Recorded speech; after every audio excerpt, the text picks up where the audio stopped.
Okay, good morning. All right, so we'll start the second lecture for the course. So the topic of today will be solving problems by searching.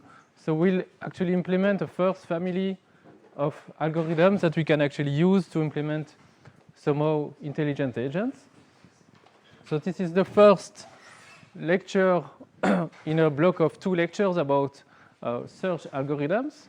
So today, the kind of search problem we'll consider are quite easy in a sense, because we'll just have an agent alone in a very simple environment where there will be no uncertainty, where you will know everything about the environment, where you will fully observe the environment, where there will be no stochasticity when you take an action. So this will be quite straightforward. And next week, we'll try to make this slightly more complicated by adding more agents inside the environment. Okay, but for today, the goal will be much simpler than that. Okay, so the plan for this lecture. So we'll review what I described last week very quickly as planning agents. And then we'll formulate what we call search problems. So we'll define a mathematical framework to properly define a search problem. And then once we've defined these search problems mathematically, then we'll describe various algorithms that we can use to solve them. Okay? And so we'll see 2 families of methods. The first family of methods is what we call uninformed search methods, which are basically algorithms that you can use on any problem without even taking into account peculiarities, I would say, or properties of the problem. Okay? So that's why we call them uninformed. And then in the second part of this lecture, we'll cover informed search methods in which we'll exploit extra knowledge to improve and accelerate the search. All right. So,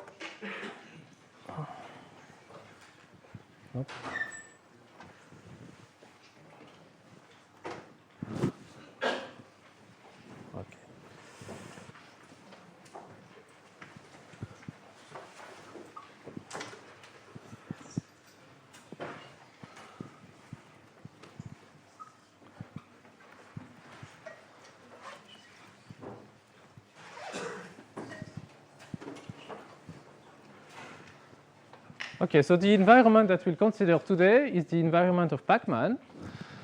And we'll try to build an agent as a very short Python program that would be able to, given some environment like this one, this maze that you see, is able to determine some policy, or determine rather a sequence of actions to follow, such that at the end, it reaches a state in which all the pellets, all these white dots, all the foods, has been eaten. Okay? So the goal of Pac-Man will be to try to eat all of them. Okay? So that's something that we can do ourselves. We can just control Pac-Man. Okay, and decide where to go.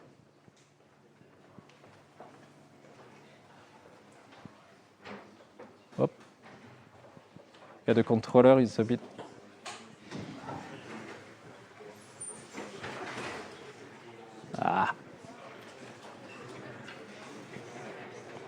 Anyway, so you see, it's very sensitive. You have to act very quickly. But so, if this is the environment, if this is the goal, how would you yourself implement some strategy that would manage to win the game? What would you do?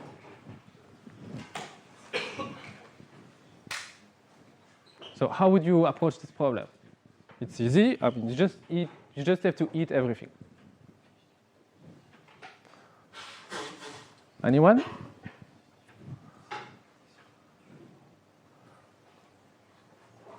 Yeah. We have to find a path to go to each dot. Okay. How would you find it? Okay, that we have not seen yet. But we could do. Okay, another possibility would be just to pass on all the cases, and we will be sure to pass on the cases with the dots. Okay, so one very simple strategy would be to try to go over every position And if we go on every position, then we'll also go over the positions on which there is food, and eventually we'll win the game. Okay. But how do you go on every position?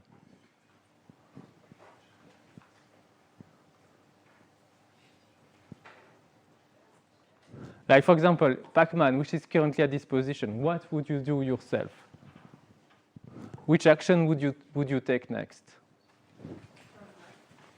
Turn left. Okay. Then what? What would you do? Would you go up, down, or right, or left? Down. Okay. It's a bit buggy. Would you go now to the left or to the right or up again? To the left? Right? Down. So what's your goal?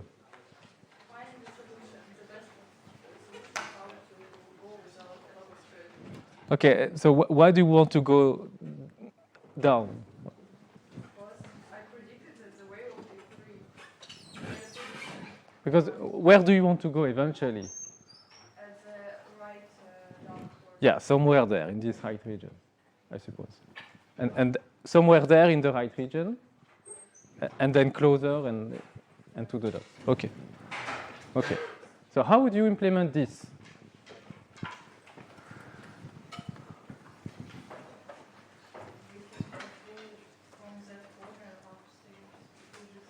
But so if you have to think about a program that should take as input this grid, and then has to decide what is the next action to do. That's the current state. Should I go up, right, left, or right? Or down, sorry. So this is what we'll try to answer today. Let me just go back.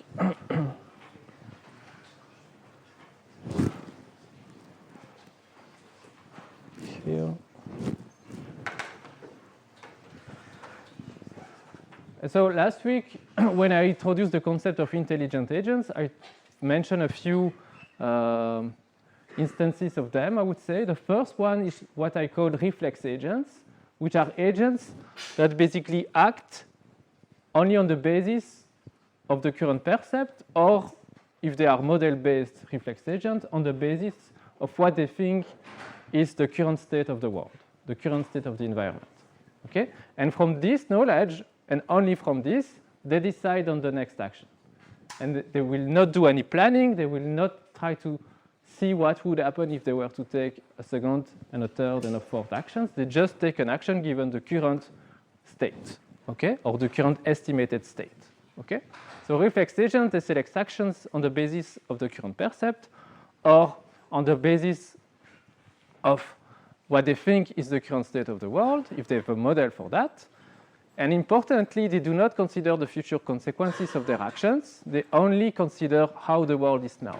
So for example, if you have this environment and you have Pac-Man implemented as a reflex agent, a very simple policy that you could have for this Pac-Man is to move to the, if there is a dot in the immediate neighborhood of Pac-Man, okay, so if one of the, so for example, here, if there is a dot in its immediate neighborhood, so this is the case for this one, then you move to this dot. Okay? And that's it. So of course, this is, I mean, it can work to some extent, but it will be very difficult to implement, and it will be even more difficult to implement a policy that will be optimal. Because of course, not only we want to eat all the dots, but maybe we also want to be as fast as possible. Okay? If we do things very naively without thinking about the consequences of the actions, I'm not saying we can't do that, but it will be very, very difficult to implement. So what the strategy that we'll use instead is the strategy of problem-solving agents. And the assumptions that we'll make today to make everything easy is the assumption of a single agent environment. There is only Pac-Man in the environment. It's fully observable, meaning we have a full access to the state of the environment. Every percept, in a sense, is itself the full state of the environment. It's deterministic, so there is no randomness. When you decide to go left, it always goes left. It does not go randomly at some other positions. If you reach a position on which there is a dot, then it's eaten, and it's always eaten. There is no uncertainty about that. Okay? And it's known, meaning that in this case, you will have access to a model of the environment. You know basically the rules of the game, and you know that if you are in some state, if you take some action, you know what will be the resulting state. Okay? So given these assumptions, the problem-solving agents, they will take decisions based on what they think will be the consequences of their actions by considering how the world would be. Okay? So they will basically simulate their own actions or sequence of their own actions to basically foresee what will be the states that they will reach. They will, to be able to do that, they will have to have a model of how the world will evolve in response to their actions. But this is given because we assume that the environment is known. And then they will have to formulate a goal explicitly. Okay? So they will have to specify what they want to achieve. Okay? And if we have all these elements, then we'll be able to solve these games. Okay. So we'll see how to implement that. But the algorithm that we will follow from a very high-level perspective is this one. So this is all you need, basically, to implement a planning agent. So you see it's not very long, just not even 10 lines of pseudocode. And so it's a function that you run at every time step. Okay? And at every time step, what you receive as input is a percept. Okay? It's an observation of the environment. Okay? In our case, this percept will be the full state itself, because we assume full observability. And then the output of this function is the action that you should perform next. Okay? So remember this loop where we have the agent,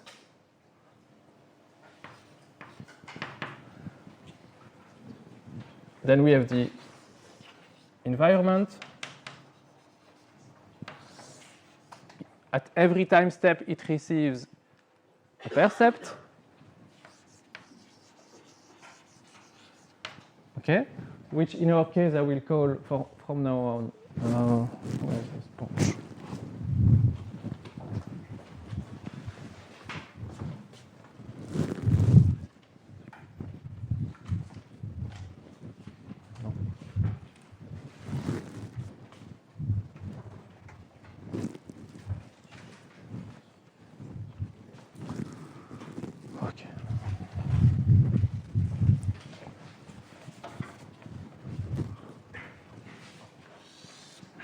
I will call st, the state at time step t.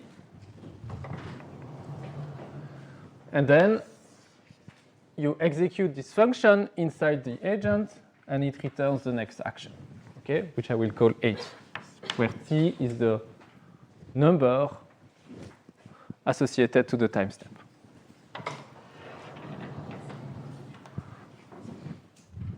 Okay, and what does it do inside? That's what we'll cover today. Well, the first instruction is to update the state. Okay, so if the environment is not fully observable, then you have a model, okay, and you know how to refine your knowledge of what you think is the current state of the world. Okay, so this is the goal of this method, this function update state, taking as input a current state and a percept, and then making an update for what you think is the current state. If it's fully observable, then this function will be as simple as directly returning the state itself, because you have all the information in the state directly. Later on, when the environment will become only partially observable, then we'll see how we should re-implement this function. And then the strategy will be to compute a sequence of action that I will call sec, which initially will be empty. Okay? And this sequence of action will be the sequence of actions that you have computed and that you should follow to reach your goal. Okay?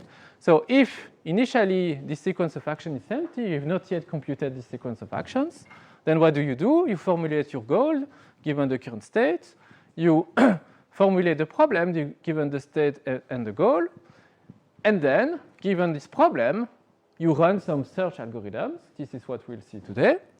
And these search algorithms will return the sequence of actions that you should follow. Okay?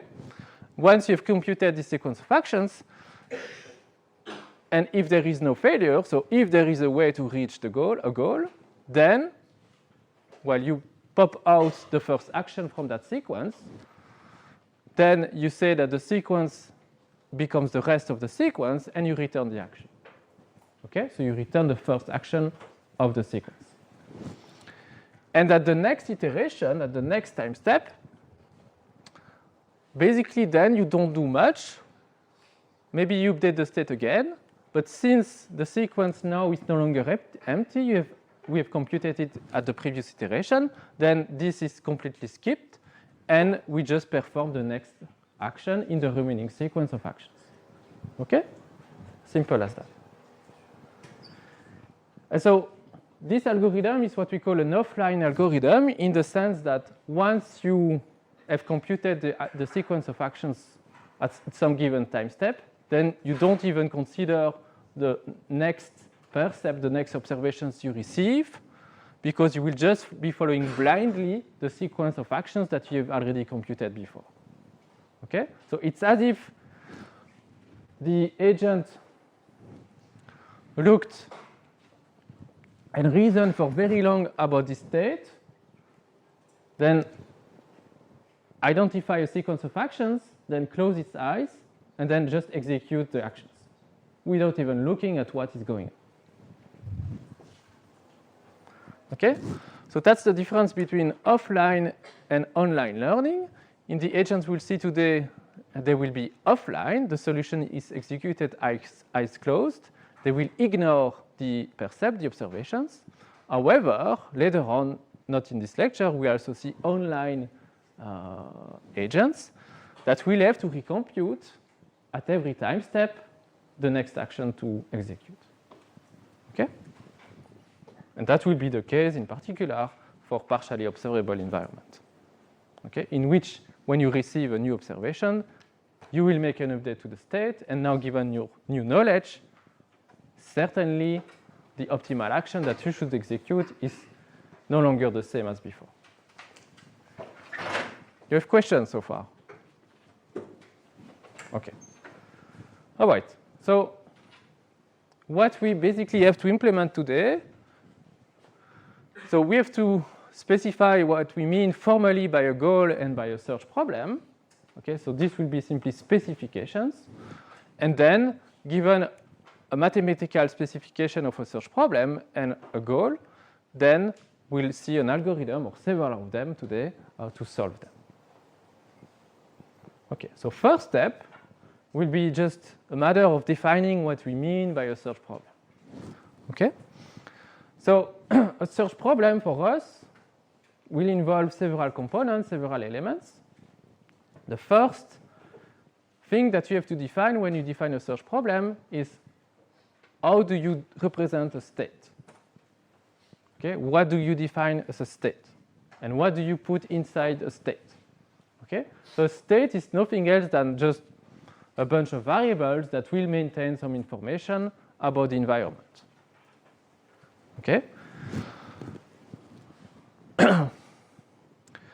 So we'll see an example after that. Then once you've defined how you represent a state, you have to define what will be the initial state of the agent. When you start the game, when you start the environment, what is state 0? Okay? Or what is S0 in this case. Then you have to define, so search problem.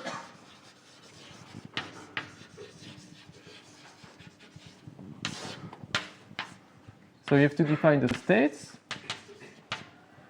which will be a set S of state, and we have to define what we include there. Then we have to define the initial state as 0.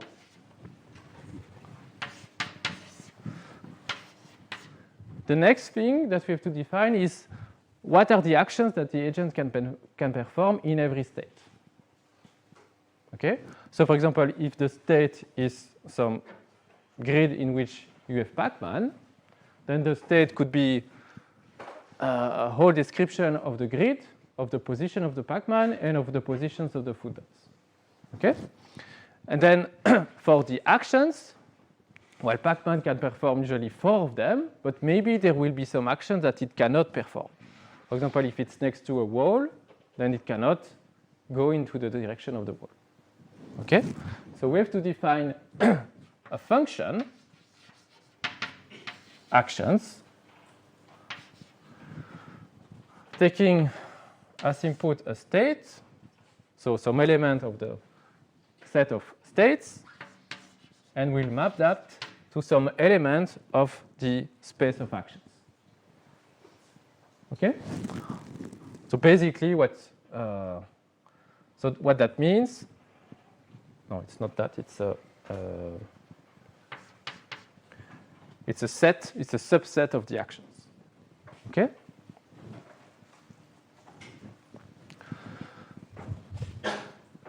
Okay, then we need the transition model, which is basically the knowledge that you have about the environment.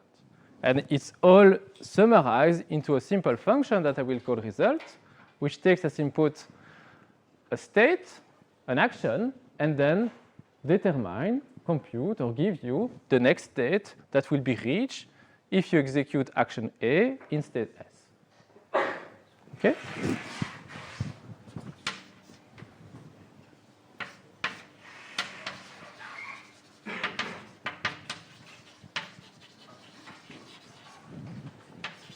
So we need the transition model, which is, in this case, result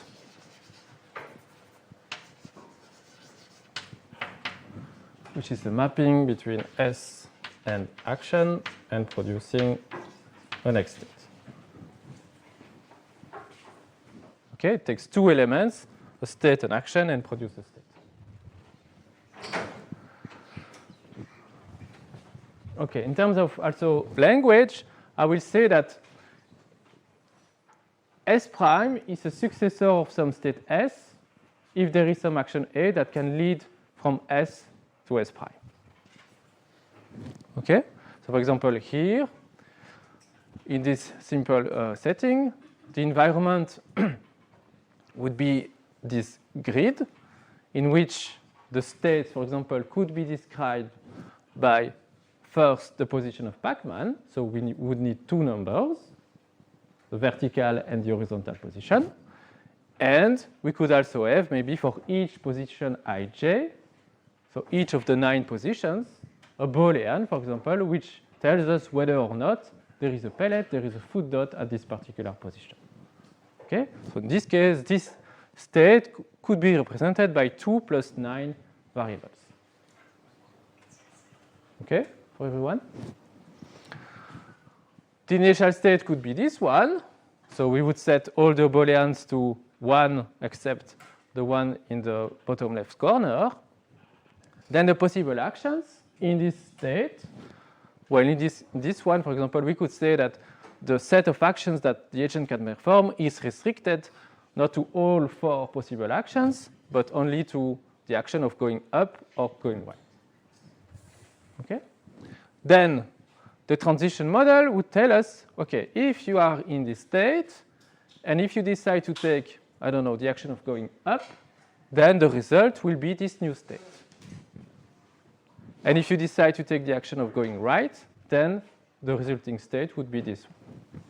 Okay? And each of these 2 states are themselves described in terms of a position described by 2 numbers and these 9 Boolean variables. Okay?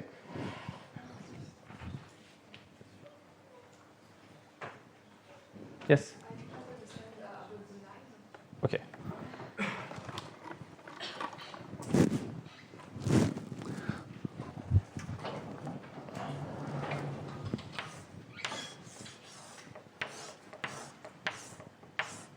So this is the environment with 9 cells.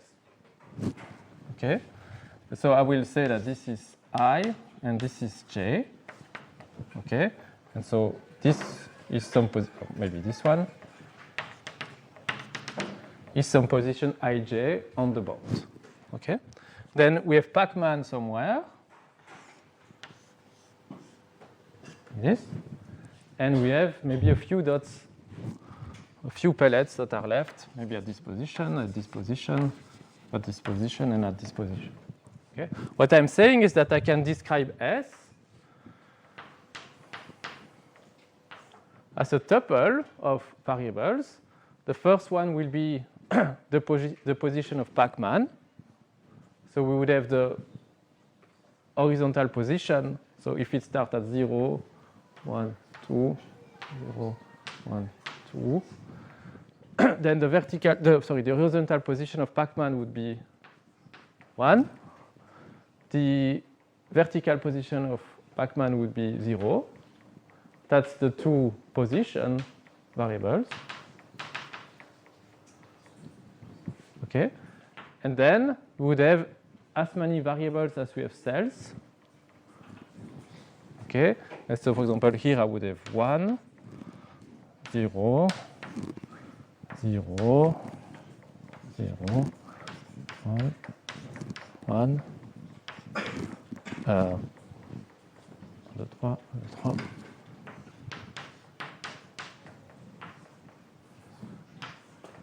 Okay, and all these 9 variables would be just flags that you maintain to tell whether or not there is a food in that particular position.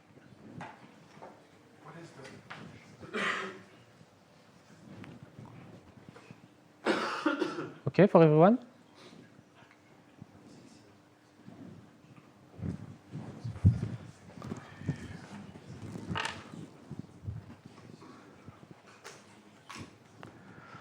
All right. Okay, what is interesting is that as soon as we define all these elements, the set of states, the initial states, the set of actions, and the transition model, then we define what we call the state space of the problem. And the state space of the problem basically corresponds to the set of all states that you can reach from the initial state by following any sequence of action. Okay? And so this state space is basically a big graph, okay, in which you have a node which corresponds to the initial state. And then this node has successor nodes, all the ones that you can reach if you take some action from the initial state. And themselves, all these other nodes are connected to other nodes, all the nodes that you can reach when you take one or the other action in this other states. Okay? And so this can grow very quickly to something very big, but that's something that we can conceptualize and that we call the state space. Okay? So in this graph, the nodes are the states, the edges or the links are the actions, and a path, what I will call a path, is a sequence of states connected by actions. Okay? Now that we have defined the state space, we can define the next element, which is what do we mean exactly by a goal? Well, a goal for us will be simply formalized by a very simple function, a Boolean function, which takes as input a state S and returns whether or not this state S is a goal. Okay, have we reached our goal in state S?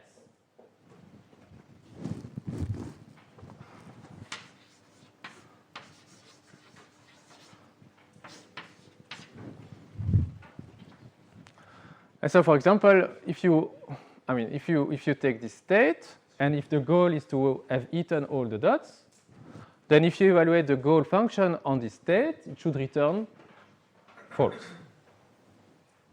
If you evaluate it on this one, it should return false. However, if you evaluate it on this one, it should return true because there is no any food left. And the same for this one, it should return true as well.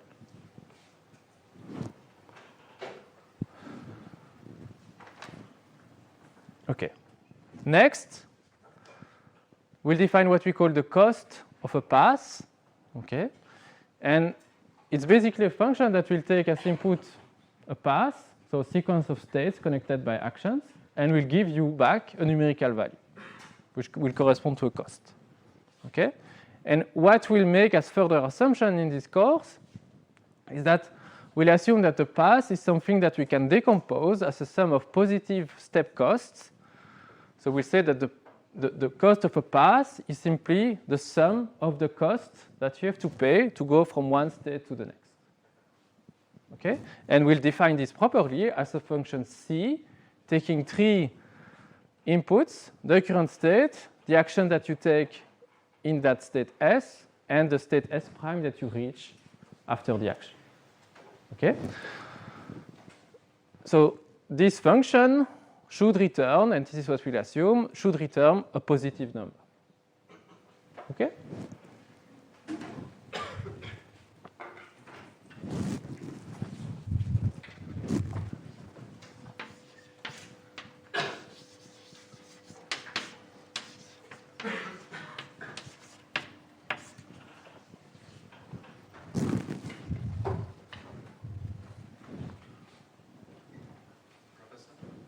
Yes?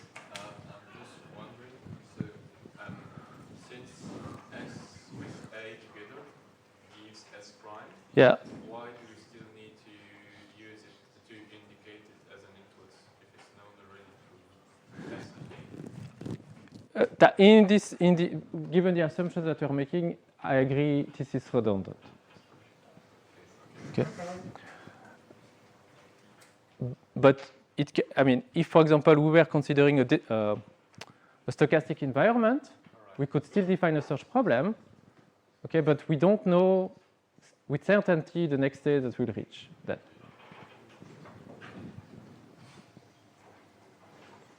Okay, so now that we have defined these 6 elements, we can properly define what we mean by now a solution to a problem. So a solution to a search problem is an action sequence that leads from the initial state to a goal state. Okay? Simple as that. So we have the state space. Let's say we start here at S0.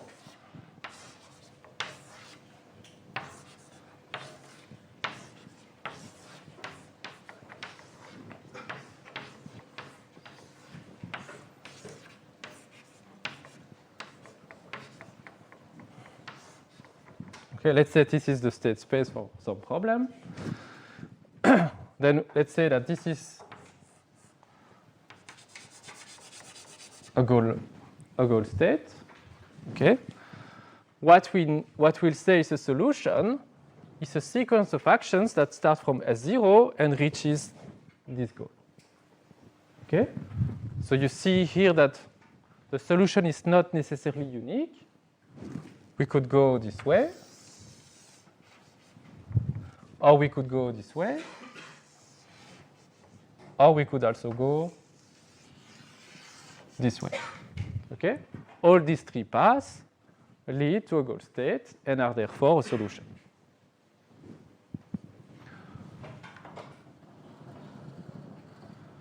Okay, but since we've defined also the cost that we associate to a path, then what we want to do is to look for the path for which the cost is the minimum. Okay? And so we'll say that a solution is optimal if it's the solution for which the cost of the path is the lowest among all possible solutions.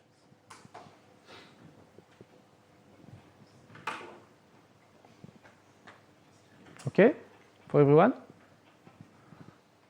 Okay, so let's take some example, which is an example taken from the textbook, in which we'll formalize some traveling problem. So who knows about Romania and the geography of Romania? Okay, that's good. Okay, so you don't have any prior knowledge. Now, you are for some reason in this city, Arad, and you want to go back to the airport in Bucharest. And you just have a map, you don't have any GPS, you don't have Google to help you. So you have to think for once by yourself. you are there, which route should you follow to reach the airport as quickly as possible? So all the nodes are cities that you can reach using one road or the other. So in Arad, you can go towards the city called Zerin, or Timisoara, or Sibiu, and so on and so forth. And what you see also is that each of these actions, each of these roads is labeled with a number, which in this case would correspond to the distance that you have to travel to go from one city to the other. And what we want is to find some paths, so in this case a sequence of cities that should travel to eventually reach Bucharest. But we want to go there as quickly as possible, so we want to minimize the sum of distances.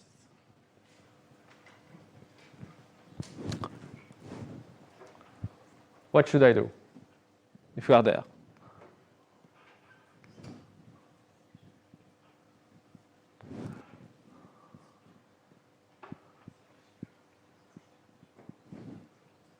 Yeah. We first go to Sibiu, then to Remini-Vilcea, then to Pesti, and then finally Bucharest. Why? Because I just added the weight. The values, the cost. Values, and I compare it to all the paths I can go. Okay, so you computed in your head all possible paths. Yes, and then So have you really computed all of them? in general. So in your head, when you did that, what's the cost of this one? Well, I don't have the. Why have you skipped it? Why? Yeah, but no, but that's good. Why have you skipped it? First, there is a cycle. Yeah, there is a cycle. So I didn't take it. And what about this one? No cycle. Yeah. If we find a good solution, we can store the result, and if we start looking for another path and it's bigger than the stored result, we start looking this way. So you mean you will try to find some kind of algorithm to be able to iterate over all possible paths, and then you will pick the lowest one. Okay, but if you do that, you would actually compute this one. That's the path. Yes, but we can stop the. Why?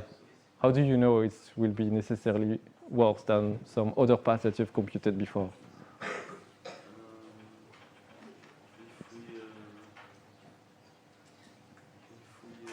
Sort the order of the path we do. Yeah, but we need the path first to be able to sort them, no? Yeah. What he meant was when we have one path already calculated, when we start another path, and during that path we go higher than the one we already calculated, we stop already, and we know that path. Okay, but to be able to do that, you would need a complete solution already also. Yeah. Using something like the algorithm of Dijkstra. For instance, we take Arad Sidin, and if we go down and we go up, we will see that it's bigger than this path, and so we reject directly Dijkstra. Okay. Okay. So you have ideas. I'm not sure if it's very clear for everyone, and that it's so clear that you can actually implement it and if something's correct. So that's what we'll see. That's what we'll cover. But first, let's just formalize the problem in the way we said we would formalize search problems. So the very first thing is that we need a representation of the states. Okay, we need this, and we need to say what do we put inside the state. So in this case, it's a bit trivial. In the state, we just put the name of the city, for example. And with the name of the city, we have all the information that we need to go on. One thing, and usually that's an issue during the exercises, is that you should make sure that in the state representation that you pick, you have all the information necessary to compute or to derive the actions, to derive the results, and to derive the cost. Okay, because all of those, and the goal, because all of those are functions of states, and they are functions, they will be dependent on how you even represent, or they will depend on the information that you put or decide not to put in the state. Okay? But in this example, the only information we need to store actually is the name of the city. What is the initial state? Well, it's one of those states, and we said initially the state is the city of Arad. So that's S0. What are the actions? Well, in every state, you have as possible actions the cities that you can reach immediately. Okay? So the ones that are directly connected to the state that you are currently in. So, for example, the actions for S0, there are 3 of them. You can go to Zerin, you can go to Sibiu, or you can go to this other city. What is the transition model? Well, in this case, also it's a bit trivial. It's simply the city that we arrive in after driving to it. Okay? So, but formally, we can just define a function result that takes as input a starting city, a valid action, and then return the cities that you reach after driving to it. Okay? So this case is very trivial. Then the goal, it's whether or not we are in Bucharest. So it's whether or not S is inside this set made of one element, which is the Bucharest state. Okay? And finally, the step cost, the 6th element, is the distances between the cities.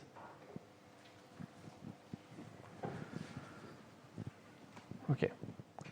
So one important remark already is the fact that we are selecting a state space. And when we define a problem, we are abstracting reality. We are making simplifying assumptions on purpose. If really you were in this setting of driving from one city to the other, actually the number of actions in real life is much larger than just deciding to go to one from the other city. You have to be in your car. You have to decide at every time step, okay, what do you do with your hands, with your 10 fingers, with your 2 feet? Where do you look? So there are millions of actions that you would actually need to take yourself if you were to actually do that yourself, driving to this other city. But we actually don't need to reason at that level of details, because if really we just care about finding the cities and the route that we have to follow, we can simplify a lot of things.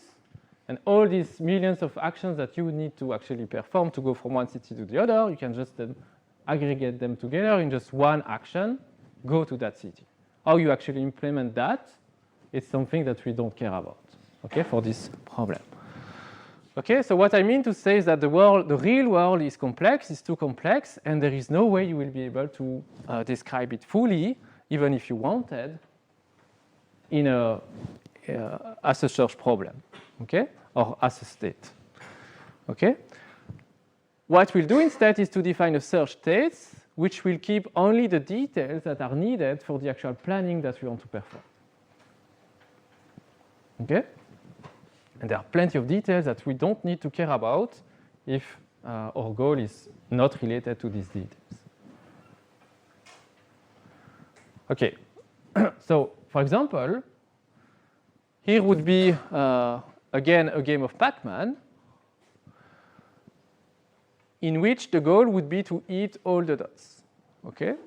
We could define, assuming, for example, that, and let's also assume that Pac-Man is invincible, so it would not be killed by the ghost.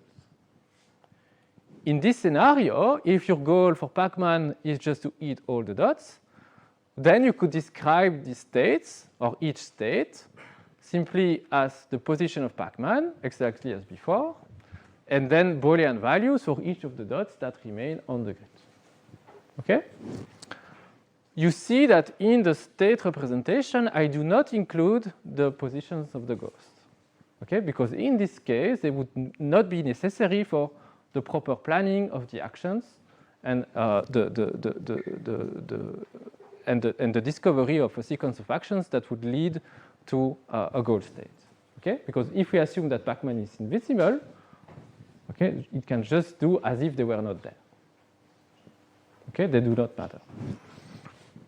The actions is simply the force up, down, left, and right action.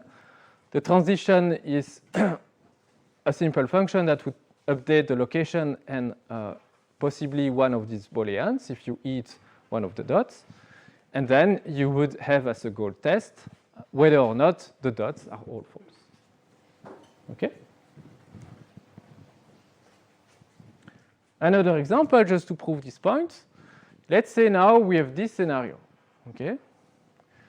And what I want to insist here on is the difference between a state that would represent the whole world and a state that would be some compact representation of only those details that are necessary for the planning.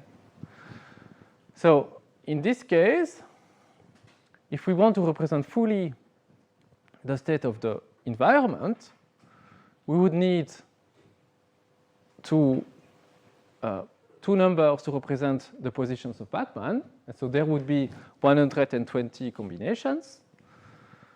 We have 30 foot dots. Okay, so we would need 30 booleans. Okay. We have the ghost positions. So we have two ghosts, so there are 12 positions. There are 12 positions for each ghost. And we would have also the orientation of Pac-Man, whether its mouth is pointing up, down, left, or right. Okay, that would fully describe what you are currently seeing. But do we need all this information if the goal is just to eat all the dots? So when we define our search problem and when we define this, do we need to include all these details? Do we need, for example, to include the orientation of Pac-Man? No. Okay? The actions that you can take do not depend on the orientation of Pac-Man. Do we need to include the positions of the ghosts? No, because here we know that they are trapped. Even if Pac-Man is vulnerable to the ghost, they are trapped, there is a wall, so we know that we'll never be killed by the ghost. Okay? And so what you see is that if you just count then how many world states there are, it's just the number of all combinations of all these variables. So it's 120 positions times 2 to the power of 30 values, configurations for the foods, times 12 squared for the positions of the two ghosts, times 4 for the orientations. Okay? So that means this state space, the set of states is something very big.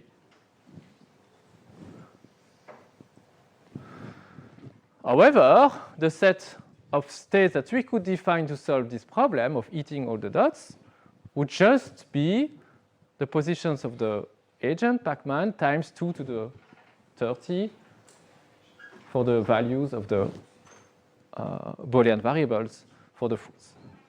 It's still big, okay, and there is certainly no way we'll be able to just brute force and go over this exhaustive list of states, okay, but already we can reduce it by just properly defining a compact representation of just the necessary information.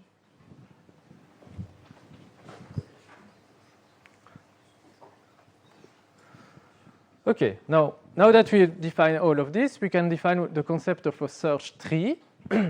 So the set of acceptable sequences starting from the initial state, they will form a tree. Okay?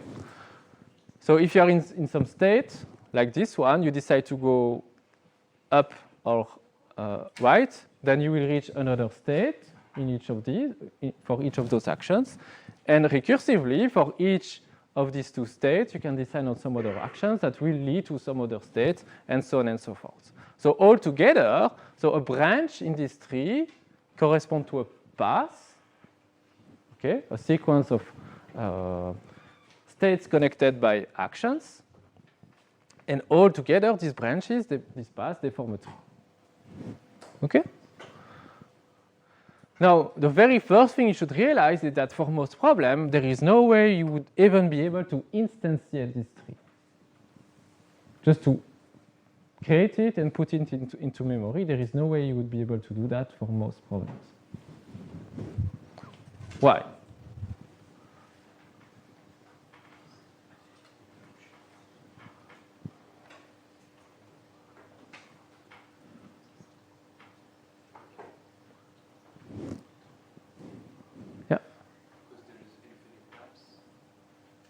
No, not necessarily, at least.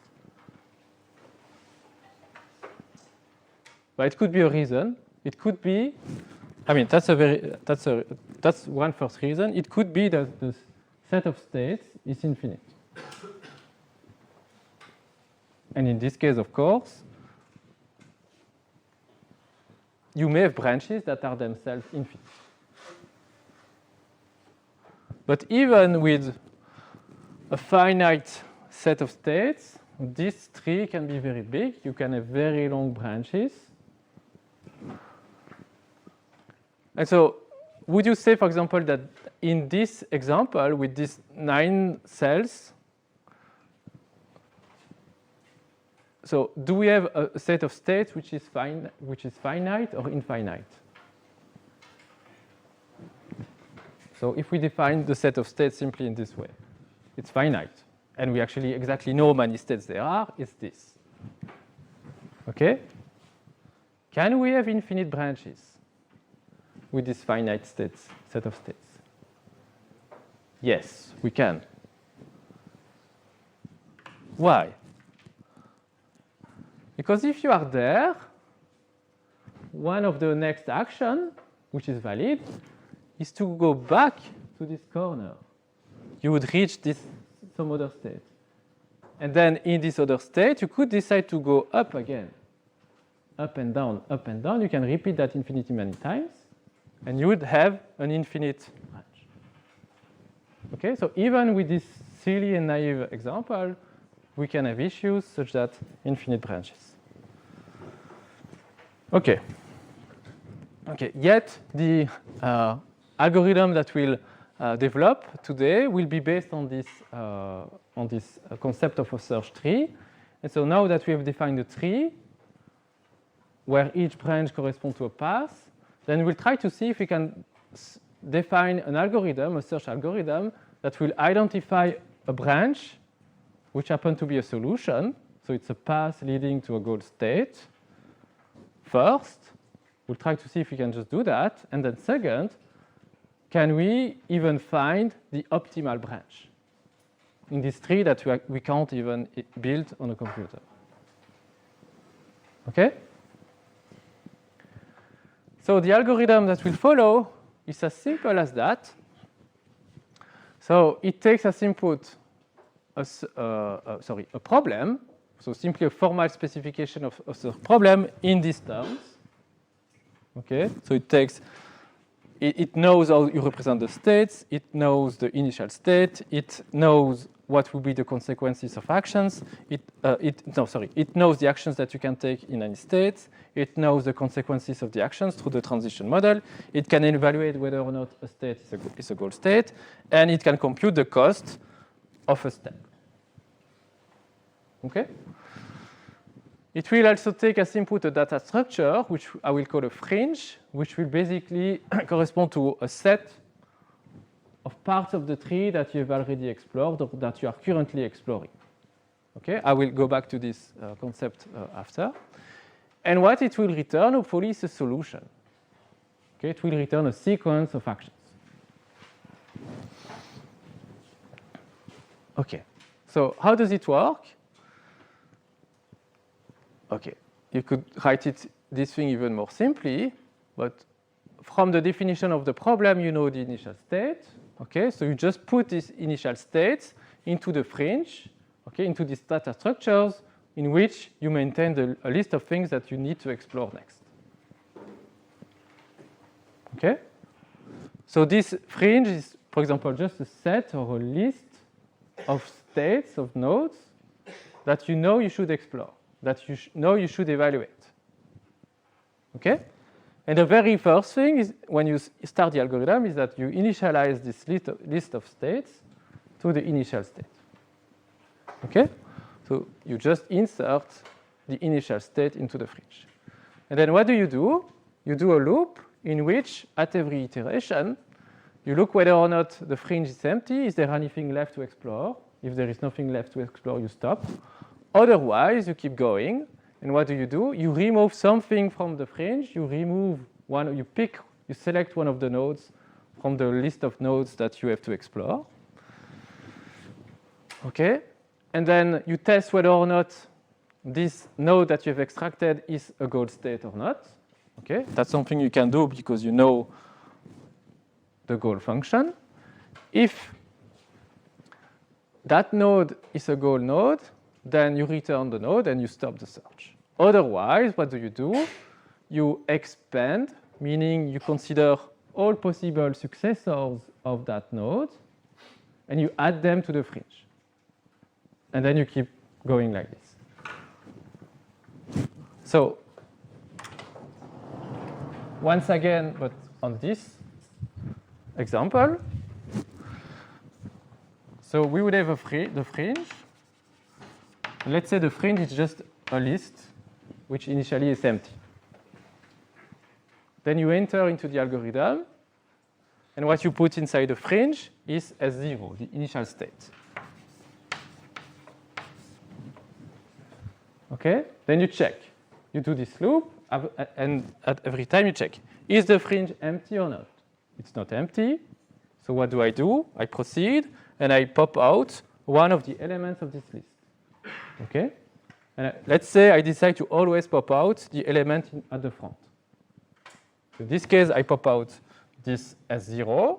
So I remove it from the fringe. And then I have to check, is S0 a goal state or not? It's not. So what do? I consider all the successors of this state.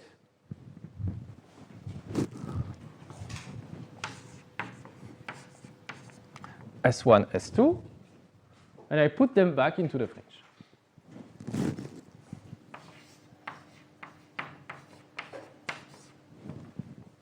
Then I iterate. Is the fringe empty? It's not. Then I pop out an element. Let's say this one, the first one. Is S1 a goal state? It's not. Then I pop out the successors, S3, which I put back into the fringe. Then I iterate. I take the fringe is not empty. I extract out this one, S2. S2 is not a goal state, therefore I add all its successors.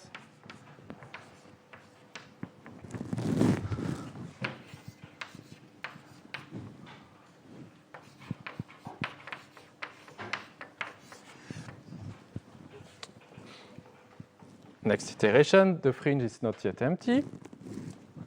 I remove S3.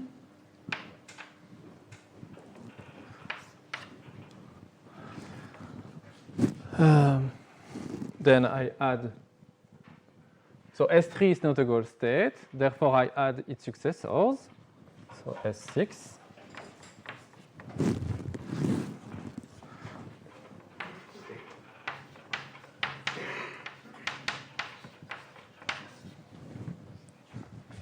Okay, and then I continue. I take the next, the fringe is still not empty. I take the next one, that's S4. It's not a goal state, therefore I add the next. S5, X6, S7. Okay, I continue. Then this will be this one.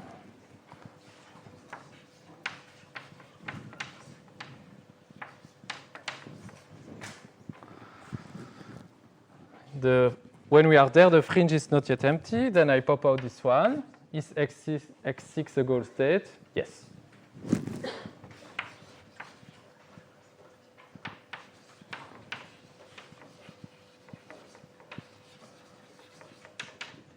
Then in this case, the algorithm stops, the search stops, and it will return these states, including how you have reached that state. So in this case, it will also, you can assume that there are pointers together with X6, which gives you the predecessors from which you can retrieve the path. Okay? And so in this case, the path would be returned by this algorithm would be the one above. Okay? Okay, let's take a break and resume at 9:45.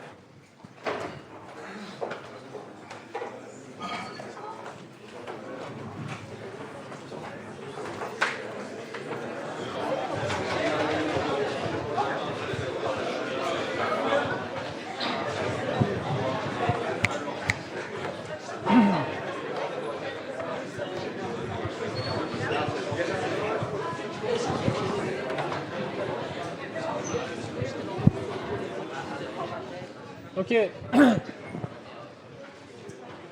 Okay, so what have we seen so far? We have seen how to formalize a search problem, and then we have described a first very generic algorithm, which is you see there on the slide, to solve these search problems.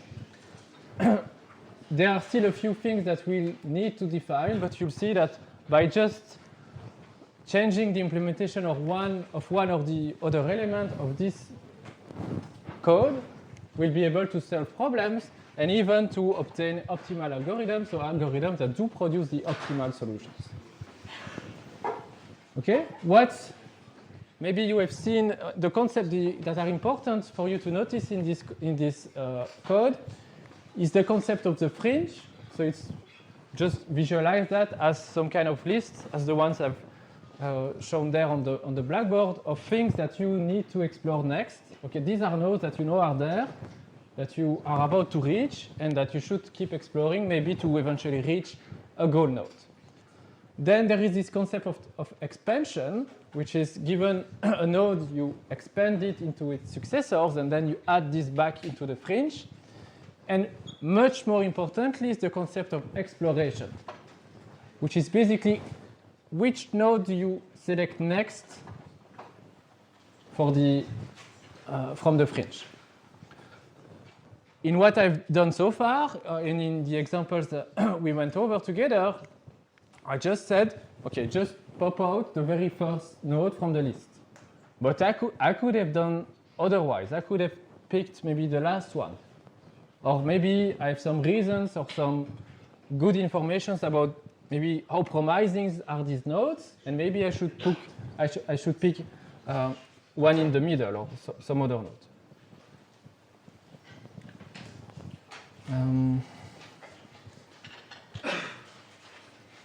Okay, so this is the same algorithm that we would run on the Romania problem, and these are the three first steps of the algorithm. We would start from the initial state I had.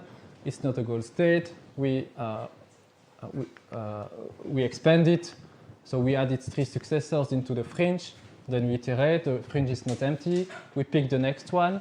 So assuming we always pop out the leftmost node, then the next node to be popped from the fringe would be this one. It's not a goal state. Therefore, we add all its successors to the fringe, and so on and so forth. Okay? Now, in the first family of algorithms that we'll consider, we'll just consider blind algorithm, uninformed search strategies that will only use the information available in the problem definitions. So it only uses what you give here when you specify formally the problem and nothing else.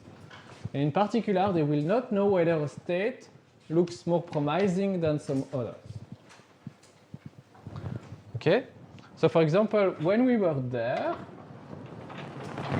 at this stage, we just added this node, S6, which happens to be a goal state. But it's only later on that we have actually popped out this node. because we've not exploited any information about how promising is this node. Okay, but maybe we have some clues, some heuristic that we could use maybe to pop those nodes earlier if we could. That's what we'll see later. So the strategies we'll see, the first one is depth first search, which would happen when you always pop out the most recently added node in the fringe.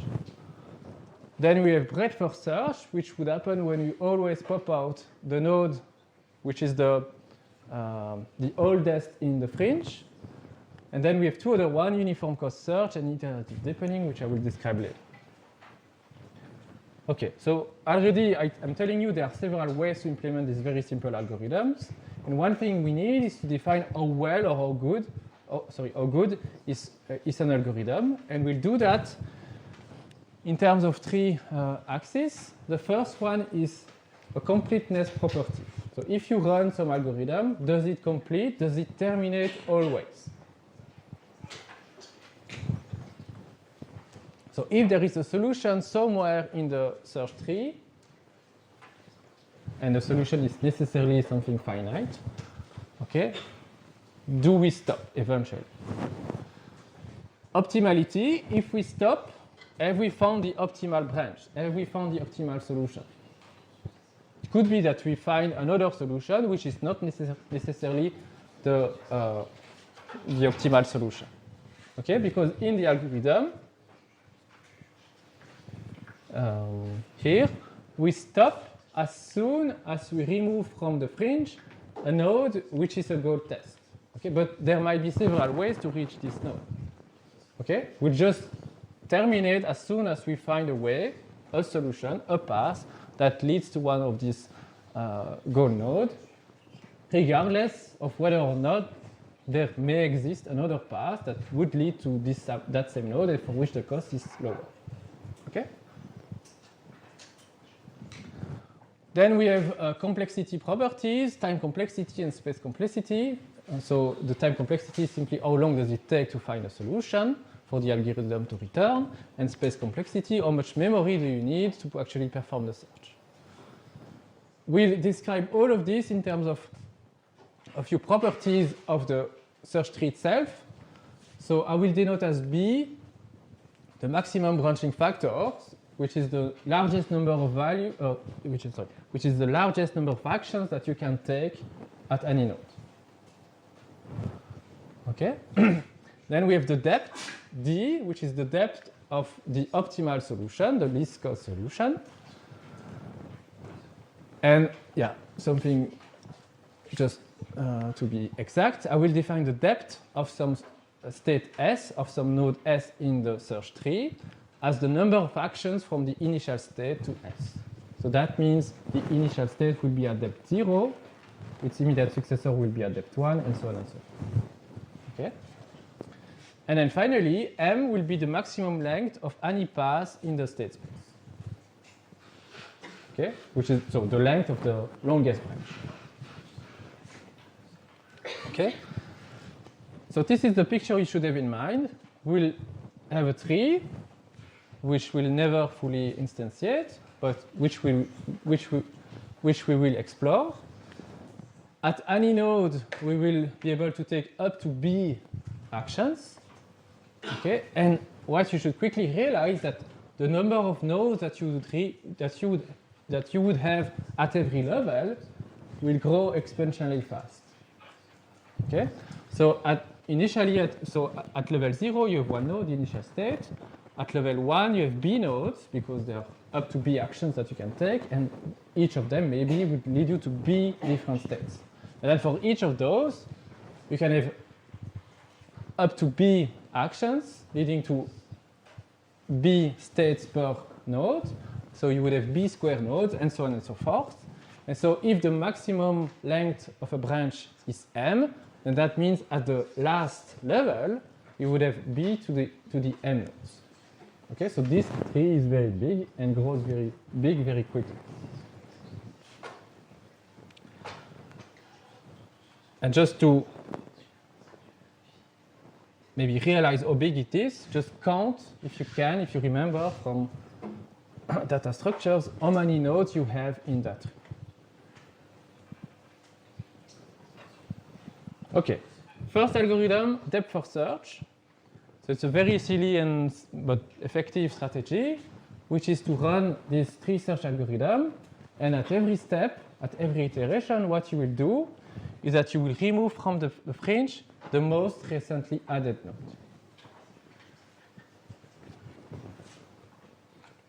And that will result in exploring first a long branch in the tree until it terminates, until it ends.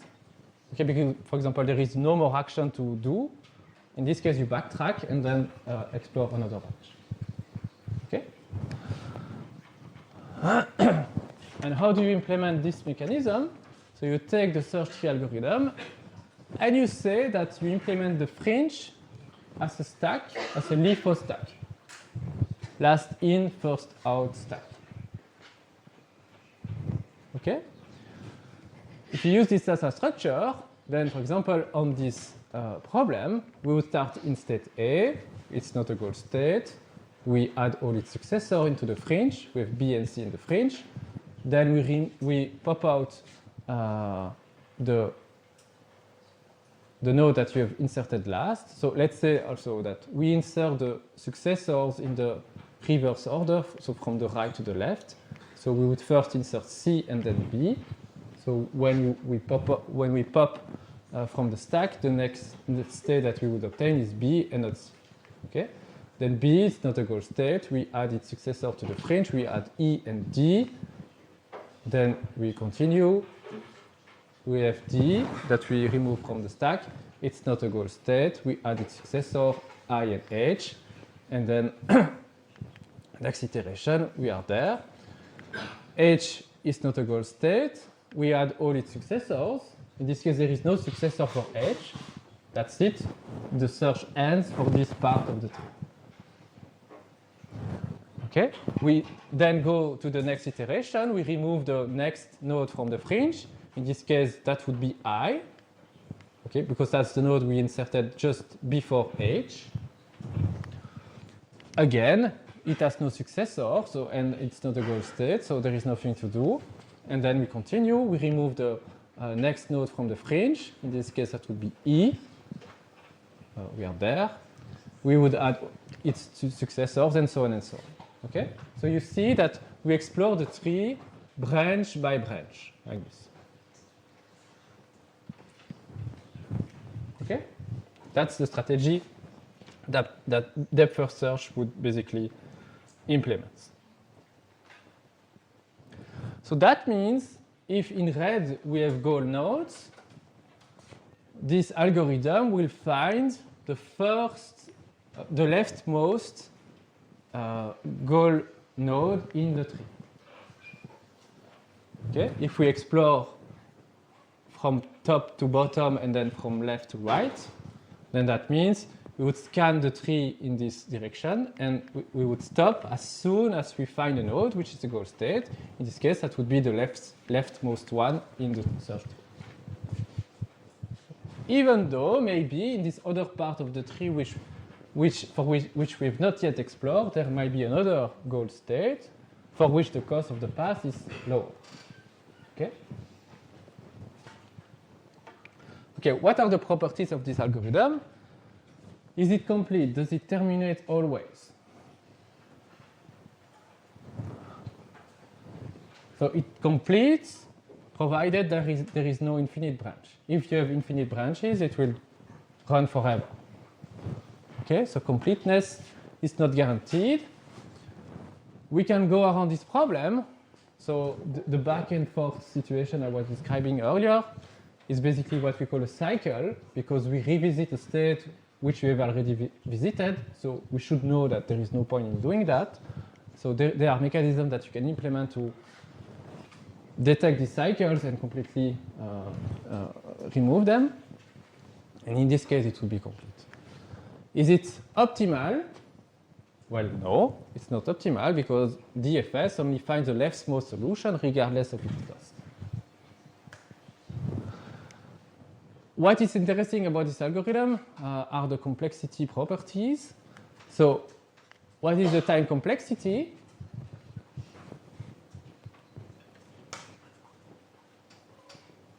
Well, in this case, the complexity is the number of nodes you would need to traverse until you find a solution. Okay. If the solution and this is regardless of the depth of the actual optimal solution. Okay. So that means usually you will need to scan over a good portion of the whole tree. Okay, so that would be simply proportional to the number of nodes, the total number of nodes you have in that tree. Okay, and that's why the time complexity is usually b to the m. Okay, which might be much bigger actually than the size of the state space. Okay, so if we compute the size of the state space, the size of the graphs made of the nodes that correspond to states that are connected to one another with the actions that you can take. Usually that's big, but what I'm saying is that DFS will require even more nodes to visit until it completes. Okay? The space complexity, however, is very efficient. This is a very efficient algorithm in terms of memory consumption because you only need to store at every time step the current branch and the sibling nodes associated to each node on that branch. Okay, so the successor basically of each node along the branch. So in this case, you would have a memory cost which is proportional to m, the size of the longest branch, times the number of successors for each node on that branch. It's up. So if we say that we have maximum b successors, then we will have a total memory cost of b times m. Okay? Okay, so that's some algorithm. It works to some extent for some problem, but it neither terminates if you don't prevent the cycle, and it's not optimal. It will find a solution, but not necessarily the optimal solution. Alternatively, we could have implemented this algorithm, the tree search algorithm, using breadth first search. And you would, in this case, you would scan the tree level by level instead of branch by branch. Okay, so we would first explore all the nodes from level 0, then all the nodes from level 1, all the nodes from level 2, level 3, and so on. And you would stop as soon as you find a node, which is a goal node. How do you do that? You just have to expand at every time step the nodes which is the shallowest in the tree. Okay, and you can do that simply using a queue as a data structure of first in, first out queue. So you would remove at every step the oldest node in the fringe. So if we repeat this algorithm, but now using a FIFO queue on the same problem as in the previous slide, okay, we would add first A, then B and C, that would be the fringe. And then the next node that we explore is the oldest one, so B. We add its successor, D and E. So now the fringe is made of D, E, and C. And in DFS, we would have explored D. We would have removed D from the fringe. In BFS, breadth search, we would remove C instead, because C is older. It was added before D and E into the fringe. Okay? And we would iterate like this until we find a goal node. So this is the picture you should have in mind. Now the part of the tree that we will explore is not proportional to b to the m, but only proportional to b to the s, where s is the depth of the shallowest solution in the tree. Yes?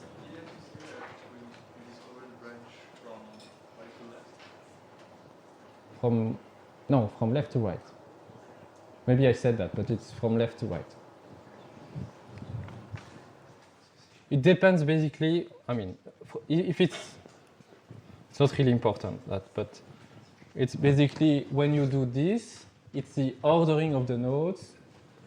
So let's say you have 3 successors, the left, the right, the middle, and the left? Do you add first the right, then the middle, then the left, or the opposite? And depending on what you choose, you will either explore the left to right branches or the right to left branches.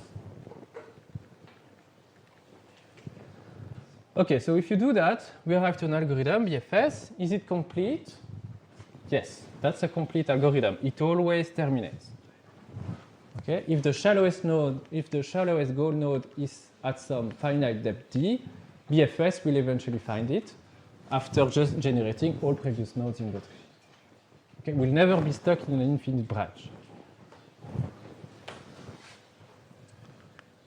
Is it optimal? Well, sometimes. So it's optimal if the optimal node is also the shallowest. Okay. And actually, depending on how you define the costs, okay, BFS will be optimal only if the path cost is a non-decreasing function of the depth of the node. If that's the case, then the shallowest node will also be the optimal, will correspond to the optimal solution. The time complexity, well, is how many nodes you need to explore until you reach this node at depth d. So it's b plus b squared plus b to the cube and so on and so forth. And so when you sum this is proportional to b to the d nodes that you have to explore. Okay, which is much, I mean, still exponential, but it's much better because before it was b to the m, where m is the maximum size of a branch.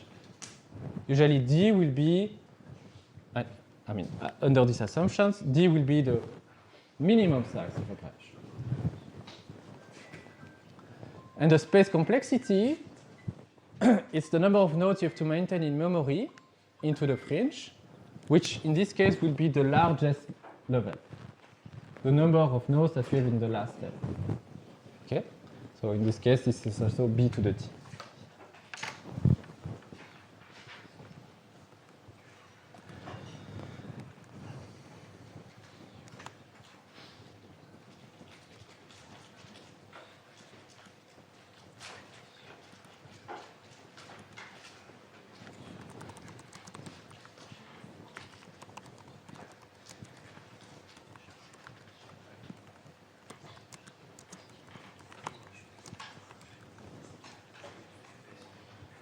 Okay, so just to show you that this works and that this simple algorithm can solve Pac-Man problems, I will show you the two algorithms, DFS against BFS, on first a small, then a medium, then a larger grid. Okay, so that was fast. So if you run DFS, this is the sequence of actions that it would identify. It would lead, as you see there, to a score of 500. To reach that solution, it would have only expanded 15 nodes, which is not much. And the time it takes to compute is maybe a bit longer than 1,000th of a second on my computer.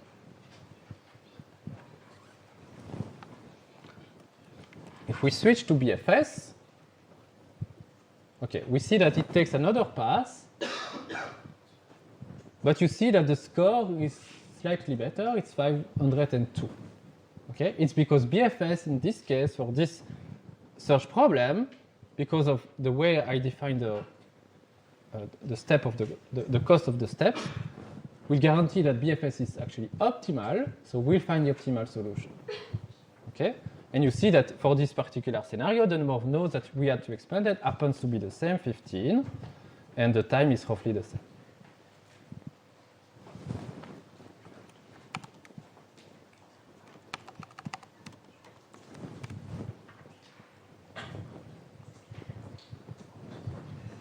So this is DFS.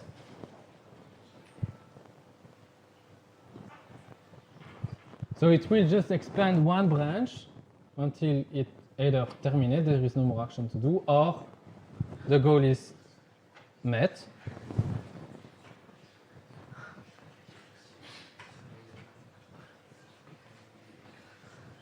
Okay, so you see it find the solution. the cost is, the score is 420, and the number of nodes that it had to expand is 362. Okay, so not much. And it computed this solution in 0.05 seconds.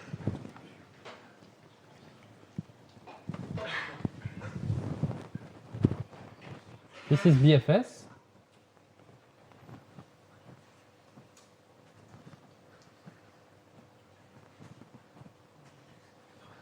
Okay, so now it finds a better solution. It actually finds the optimal solution. The score, as you see, is much larger than before. It's 580.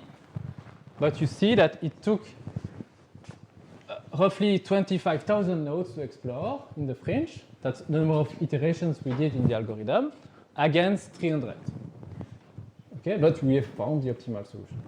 You also see that the time it took is almost 4 seconds versus 0.05 seconds.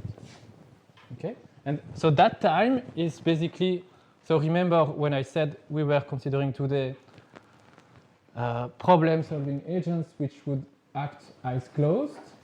Okay, so at the very first iteration, what they are doing is that they compute the solution. So they run this algorithm, and then at every time step, what they do is they just pop out the next action from the sequence they've retrieved before. Okay, so this is also why when I start this, you see that there is nothing. Okay, it's actually not doing nothing. It's reasoning. It's computing the optimal solution. It takes 3 to 4 seconds, and then it acts. And then in between two time steps, there is no more computation.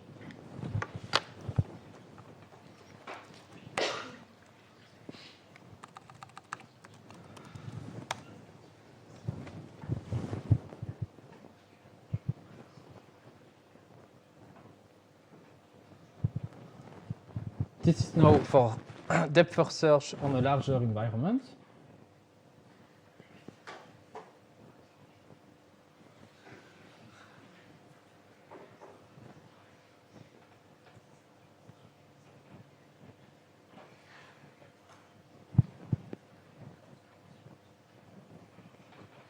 Okay, and if we compare that to BFS,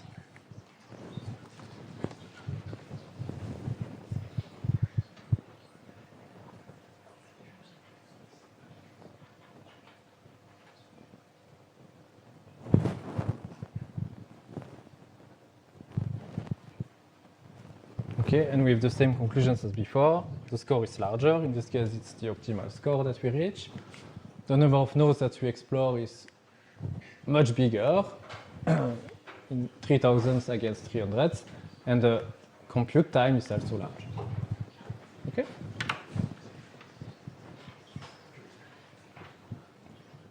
And so already what we have is an optimal algorithm, BFS, which we can implement very shortly in just a few lines of Python.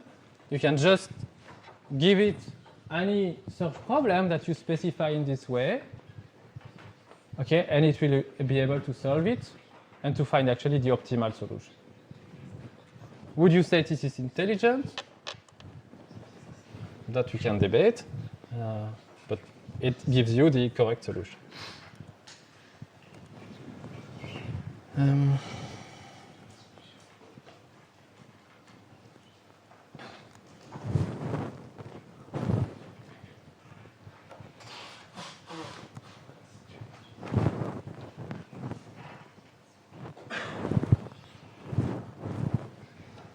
Okay.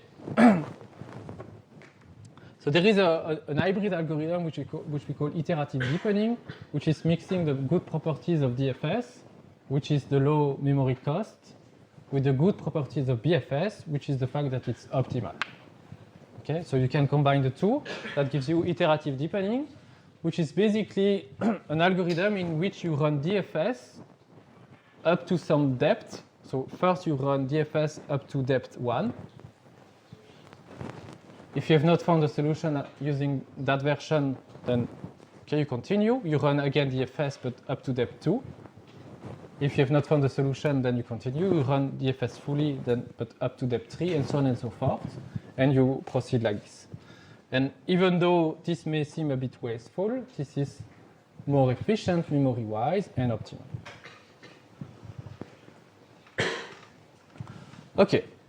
The next algorithm I want to cover, and that will be the last for the uninformed strategies, is what we call uniform cost search. So in uniform cost search, what we will exploit is this cost function. Okay, so for every node in the tree, we can compute through this cost the cost we've already paid to reach that node. Okay? And so the strategy will be simply in uniform cost search to pop out from the fringe the node for which the cost is currently the lowest. Okay? That's it. So how do you do that? You expand the cheapest node in the fringe, and the way you would implement that would be by implementing the fringe as a priority queue in which you use the cumulative cost, which I will denote as Gn. So this G function will take as input a node or a state, and will give you the cost it took to go from the initial state to, or the initial node from the tree in the tree to that node n in the tree. Okay? And you use that as a priority. If you do that, then this is the kind of exploration you would be doing. So you'd not necessarily go over the levels one by one according to the levels defined by the tree, but you'd still explore somehow the search space in levels, but now in levels of increasing cost. Okay? So basically, in this region in gray, you would have all the nodes of some cost, let's say lower than 1. Then here you would have all the nodes for which the cost, the cumulative cost Gn is lower than 2, then lower than 3, and so on and so on. And you would explore this tree in this way, from the cheapest to the most expensive nodes. What are the properties of this algorithm? Is it complete? Yes, provided that the costs are strictly positive. Is it optimal? Yes, it's also optimal, because you would basically expand the nodes in the order of their optimal path cost. So that's good. Is it, does it take long to run? Here the complexity would be, so if we assume that C star is the cost of the optimal solution, and that all steps cost at least epsilon, okay, then roughly the effective number of levels you would have to traverse to reach that node of cost C star is C star divided by epsilon. Okay? And so that means, in this case, the number of nodes we would have to explore is B to that number, so B to C star over epsilon. So that depends on the cost, and that depends on the minimal cost. And the space complexity is the same. So it's exactly the same properties as for BFS, but in which you replace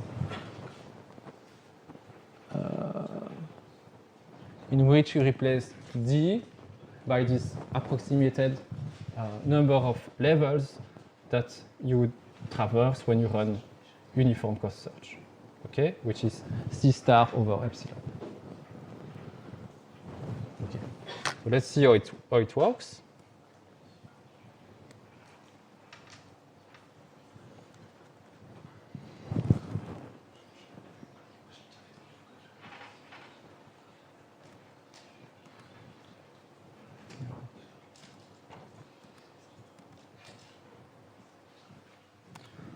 Okay, so this was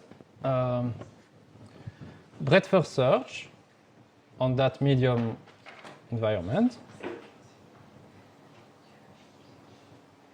I've told you that this is optimal. Okay. What I'm telling you now is that there is this other algorithm, uniform cost search, which would expand the nodes from the fringe from the cheapest to the more expensive. I'm telling you this is also optimal. So what's the point?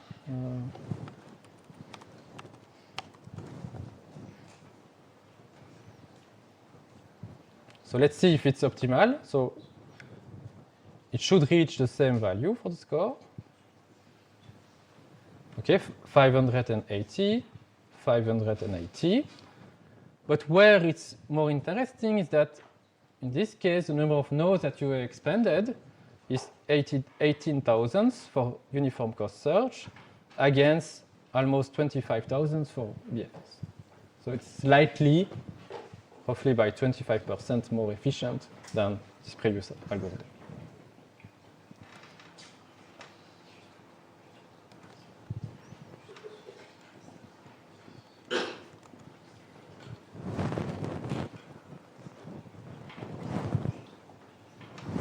Do you have questions on this? Okay, then we'll move on to something a bit more interesting, which is what we call informed search strategies.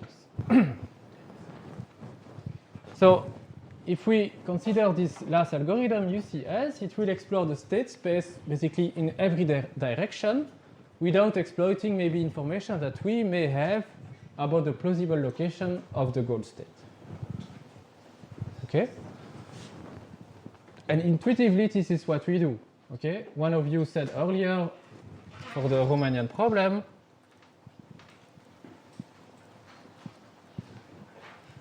this one, okay, when we see that, we'll tend to only focus on solutions that will move us closer to Bucharest. Okay? Because, I mean, intuitively, we are in a way using some kind of heuristic to go there, even though maybe there is a very long path like this that could have led also to that solution and that maybe could have been better. Okay? So we can formalize this intuition in informed search strategies. Okay, we'll see two of them. The first one